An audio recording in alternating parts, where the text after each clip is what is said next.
Hey, welcome into the Mantalk studio. If you haven't heard, we are on a season break, but we want to continue to bring you bonus content during this time.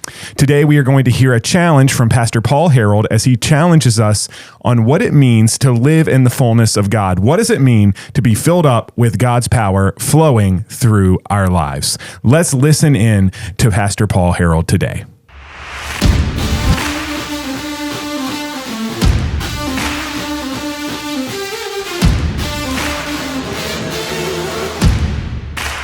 Hi, my name is Paul Herold. I am a farmer, a pastor, father of four. I live here in Indiana, and it's a pleasure just to get to share a thought with you for a few minutes. The thought I'd like to share with you is about fullness. Now, Ephesians chapter 3 in verse 19, at the very end, it says that you may be filled with all the fullness of God. And I've been thinking about this a lot, and God's been doing a work in my life about this in the past couple of years, about this idea of fullness. Sometimes I call it wholeness. And we've got a grain bin that holds like 50,000 bushel. It's pretty big. And this windstorm came through a couple of years ago, and it pushed a dent into the side of the bin, and it lifted it up off its foundation. And when the expert came to take a look at the bin, he looked at it, and he said something really interesting. He said, if this bin would have been full, this never would have happened. I could give you 100 thoughts about fullness, but two ways that fullness would make a big impact in your life. The first one is fullness is what gives you power over the enemy. To be full of God is to give you power over the enemy. Our enemies are the world, flesh, and the devil. And I talk to a lot of men, and it seems like we're out here losing the battle against the flesh. And so sometimes our focus is so much on the sin that we don't focus on being filled up with God. And I read a message recently, last week, an old message by a guy named Thomas Chalmers. He was a contemporary of John Newton and William Wilberforce. And he wrote this message called The Explosive Power of a New Affection. And in his message, he brings up the point that nature abhors a vacuum, that our souls desire to be filled with something. And if we're not intentionally filling them with Christ, then what's going to fill them is going to lead us to life, death, not life. And so one of the things that was mentioned was, if you were in a laboratory, what would be if you had a cup, what would be the easiest way to take air out of that cup? And you would think it would be to use one of those vacuums in a scientific laboratory and vacuum the air out of there. But when you do that, everything's fighting to get that air back in there. And the easiest way to get air out of a cup is to fill it with water, because there's no room for anything else. And I've thought a lot about Matthew chapter 12. Jesus tells this story. He says, if a person has an evil spirit, and that evil spirit is cast out and their soul is swept clean, and that evil spirit goes out, looks for a place to come, comes back to the same guy, and he finds that that person is clean but empty. Then he goes and finds seven other spirits and come and inhabit the man, and he's worse off than he was before.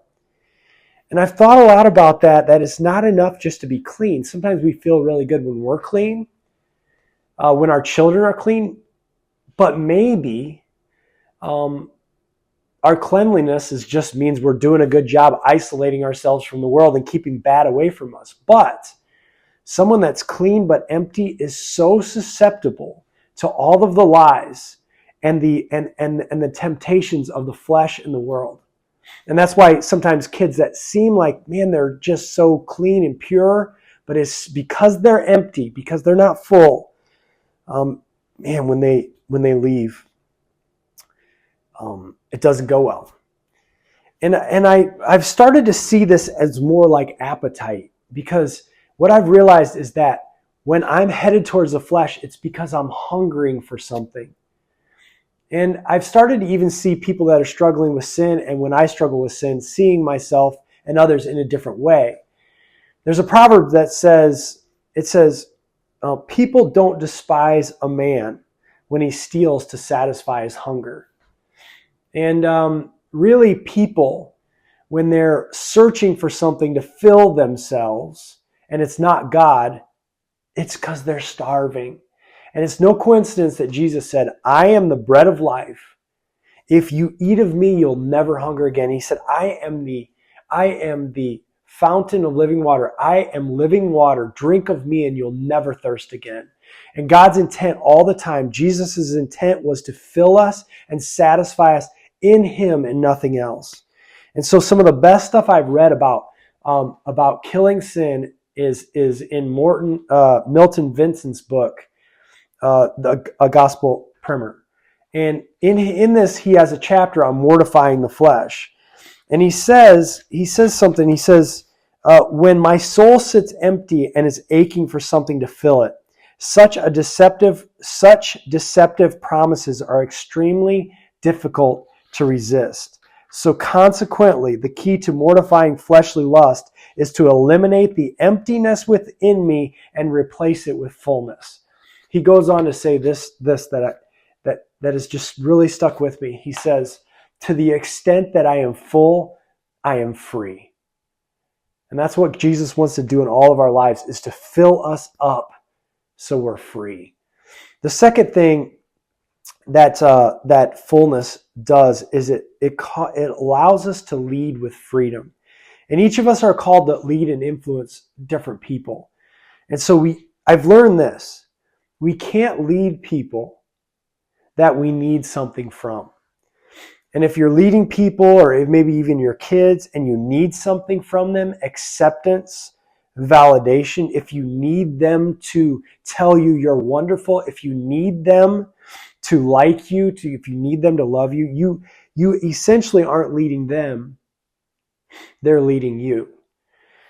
And in Psalms 23, David said, the Lord is my shepherd, I shall not want. And what he's describing was a soul-giving relationship with the Father, that he is in need of nothing. He lacks nothing. And later on in Psalms 23 in verse 5, he says, thou preparest a table before me in the presence of my enemies. Thou anointest my head with oil. Listen to this. My cup runneth over.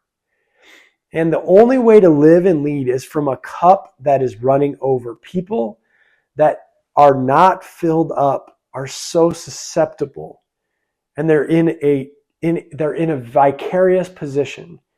And so leading out of a full cup is essential. And so you may be asking, how would I get this fullness? Well, I would just say three things. Number one, it's cleansing. It's repentance. It's in Jeremiah 2:13, Jeremiah says, inspired by God, he's speaking on God's behalf, and he says, he's speaking to the nation of Israel, and he says, the nation of Israel, you've committed two sins. And I've read the Old Testament, and it sure seems like a lot more than two sins, but he says you've committed two sins. Number one, you've forsaken me, the fountain of living water. And number two, you've hewed out cisterns, broken cisterns that cannot hold water. And so imagine having a fountain of living water and forsaking it. Imagine drink, because every source you go to in this world is but a mud puddle compared to the source of Jesus Christ. And so cleansing would be the first way. The second thing I would say is filling. So back to Ephesians 3:16 through 19, it says, be filled with the fullness of God. And Paul backs up and says the way you get the fullness of God is to comprehend the love of God. And so Paul in Ephesians 3, he prays for the people of Ephesus, and he says, I'm praying on my knees that you will be rooted and grounded in love, and that you'll comprehend both the height, the depth, the length, the width of the love of God that surpasses, and then he says that the love surpasses knowledge. And what I think that means is it goes beyond just a knowledge, an intellectual knowledge of the love of God, and it goes into an experience of the love of God. And to be full of God, you have to be experiencing the love of God, because the love of God is the solution to all our insecurities and our need for whatever. And so cleansing, filling, and then abiding. Abiding in John 15 is such an important passage for us as believers. My dad used to say to me when I was a little kid, he probably said this hundreds of times, if I wandered away from him, he'd say, stick with me, stick with me, stick with me. And that's what abide means. It means to remain, to stay with. And the reason that Jesus wants us to abide with him is not because he needs us, but because we desperately need him. And when he says, apart from me, you can do nothing, that's a vital truth to absorb in our Christian lives. And so I just want to reiterate, to the extent that you are full, you are free. Well, thank you for that challenge, Pastor Paul. Remember to be following us on all of our social media so you can stay up to date on when season 2 will release. On Facebook, it's at mantalk pod, the same as YouTube. And then if you are on X or Instagram, at mantalk podcast, you can follow along and keep up to date with us for any news and special releases. Also, be sure to let your friends know, and you as well, if you enjoy listening to podcasts, that you can find all of our content on Spotify and Apple Podcasts, and pretty much anywhere else where podcasts are found at. Type in at Mantalk Podcast or just Mantalk Podcast and look for our special icon.